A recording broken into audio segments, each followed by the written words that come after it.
Salam damai sejahtera saudara-saudara yang dikasihi Tuhan. Di awal pekan ini saya akan menyampaikan firman Tuhan yang mungkin juga akan menguatkan kita dalam perjalanan kita melewati sepekan ini. Oleh karena itu, sebelum kita bersama-sama mendengarkan firman Tuhan-Nya, kita akan berdoa terlebih dahulu.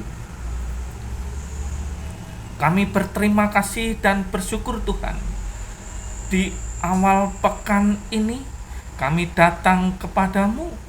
Firman ini biarlah menguatkan setiap pendengar, memberikan semangat dalam aktivitas pekerjaannya sehari-hari.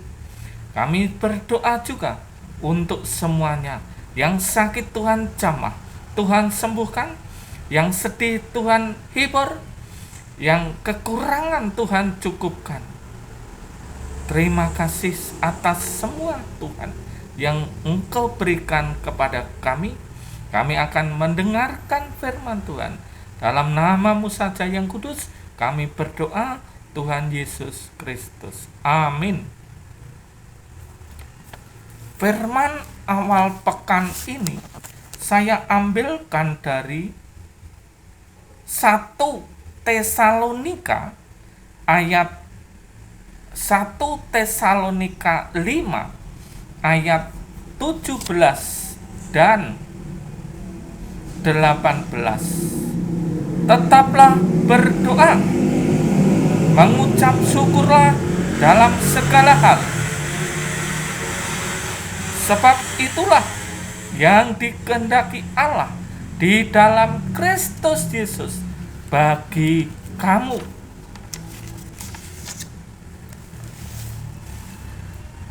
Saudara yang dikasihi Tuhan, pernahkah saudara memohon sesuatu kepada Allah, kepada Tuhan, dan belum terkabulkan, dan kita cenderung mengira Allah telah melupakan kita, atau Allah tidak akan memberi, atau mungkin juga pikiran-pikiran yang lain?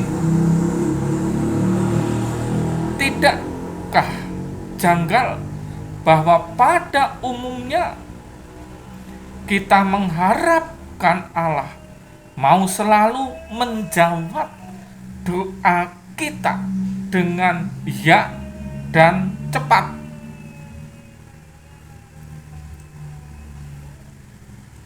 Kita selalu berharap doa kita cepat terjawab, dan tentu itu manusiawi bagi kita.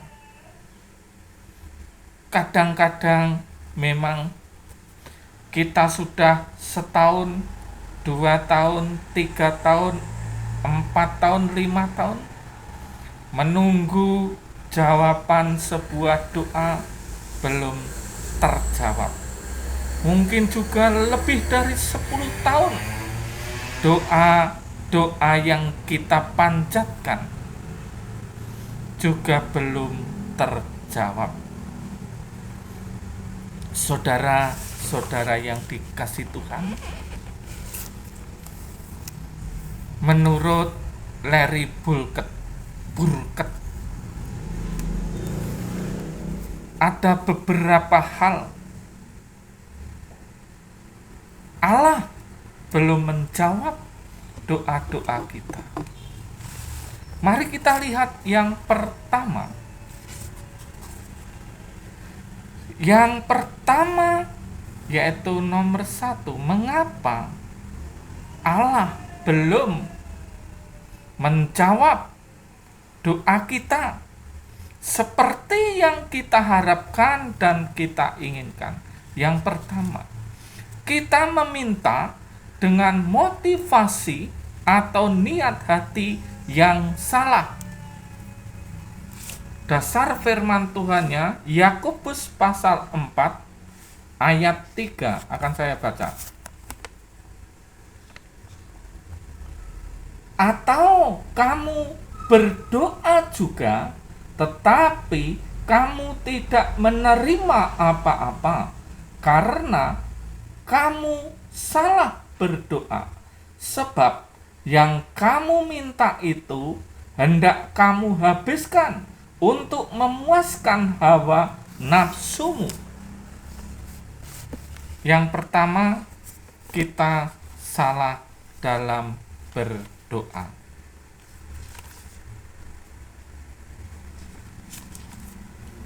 Permintaan-permintaan kita, ya, itu yang tahu kita sendiri. Yang kedua,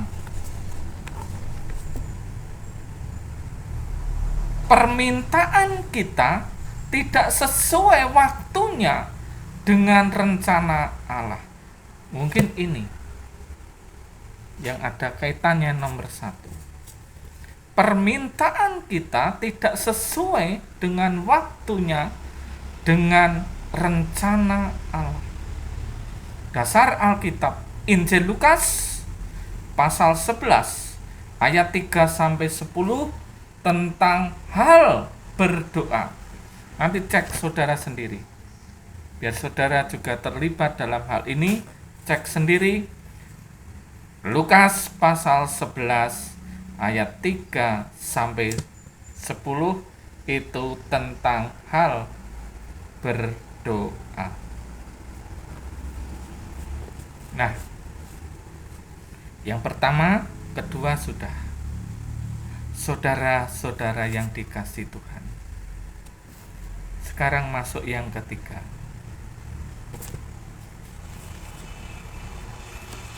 Permintaan kita bertentangan dengan rencana Allah yang lebih besar.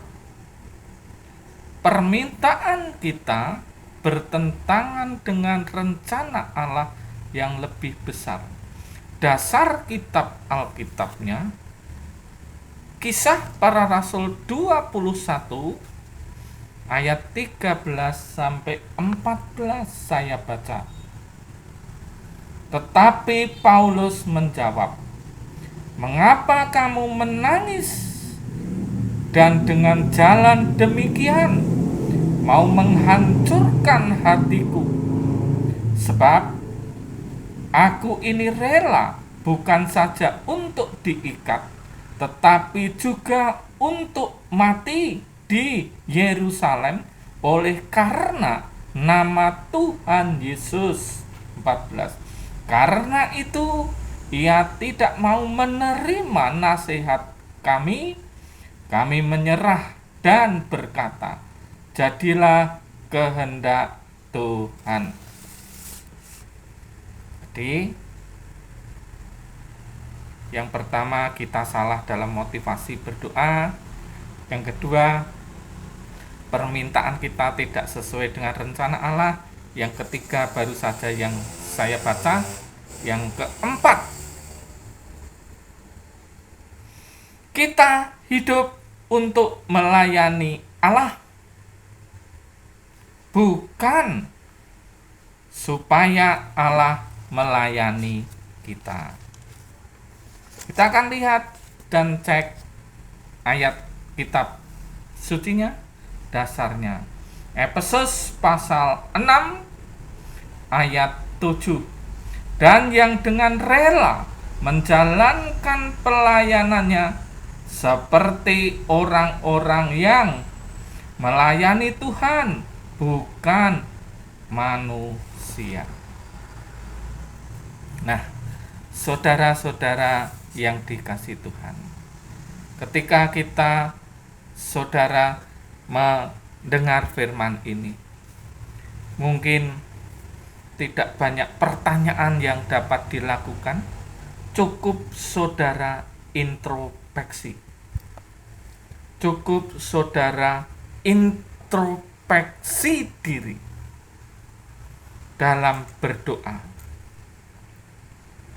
Bukan hanya saudara yang doanya belum terjawab, saya, mungkin juga keluarga, mungkin juga banyak orang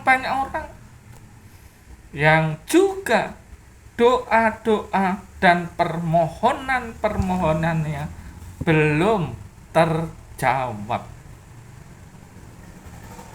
Karena ya mungkin ini tadi. Oleh karena itu, kita harus memperbaiki hubungan kita, relasi kita dulu dengan Allah, supaya kita, manusia dan Allah, punya relasi yang indah, relasi yang bagus. Di masa-masa Prapaskah ini, sungguh kita cukup banyak waktu, cukup banyak kesempatan lah.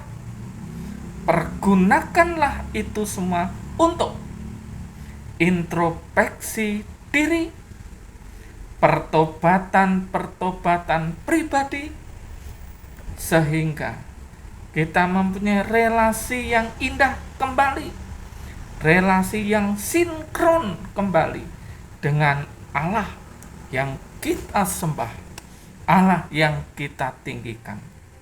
Sehingga dengan demikian, dengan tuntunan dan kuasa Roh Kudus, doa-doa kita semakin diperhatikan oleh Allah dan mendapatkan sebuah jawaban dari doa itu. Oleh karena itu, di masa-masa Prapaskah ini sungguh indah kita merenung, merefleksi ulang kembali bagaimana hubungan kita dengan Tuhan, bagaimana kita melayani Tuhan, bagaimana kita terlibat aktif di dalam pelayanan-pelayanan, atau bahkan sebaliknya kita pasif. Bukan saja kita pasif, kadang-kadang kita hanya sebagai penonton. Dengan demikian, saudara-saudara yang dikasihi Tuhan, firman awal pekan ini menggugah saudara untuk mengingatkan kembali berdoa, untuk mengingatkan kembali perjalanan iman, perjalanan relasi kita dengan Allah Sang Pencipta, sehingga masing-masing pribadi menjadi pribadi-pribadi yang mempunyai relasi yang indah dengan Tuhan. Karena saudara dituntun oleh Tuhan, dibuka hati, sehingga doa-doa saudara akan semakin mendapatkan jawaban. Sekalipun itu belum, saudara tidak bosan-bosan tetap berdoa, tidak bosan-bosan tetap beraktivitas, tetap melayani Tuhan.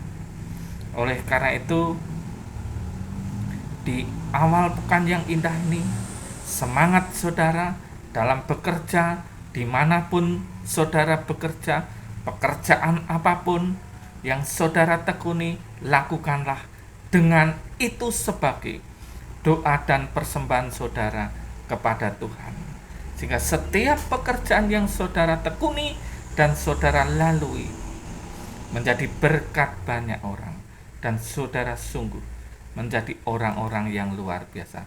Tuhan memberkati saudara. Amin.